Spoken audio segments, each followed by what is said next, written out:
Riding horseback at night had its risks. Taylor Callahan understood that.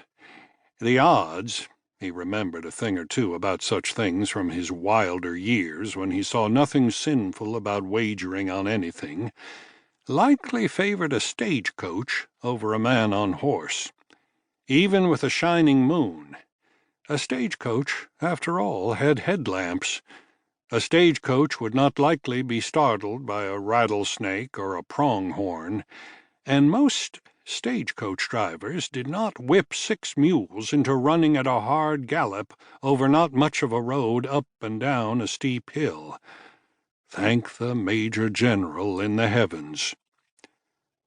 Callahan and Job heard the rattling of the coach, the cannonade of hoofbeats, the snapping of a whip, and the reprehensible language of the driver, giving the circuit rider time to turn the white gelding off what Wyoming called a road.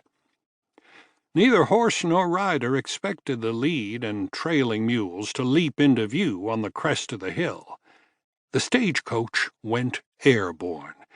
The mules and driver, again, no one rode as a guard, spotted Job, beaming brighter than he actually was because of the big moon. Mules might not be spooked by a rattlesnake or an antelope while galloping hard, but seeing a ghostly figure in black atop a bright white steed led to a totally different reaction. The mules turned left, away from Job and Callahan on the right. The driver shouted out something lost in the chaos that followed, and Taylor Callahan knew he would never know exactly what happened till that glorious day, many years from now, he prayed, when he stood at the pearly gates and heard the story from the Major General in the heavens.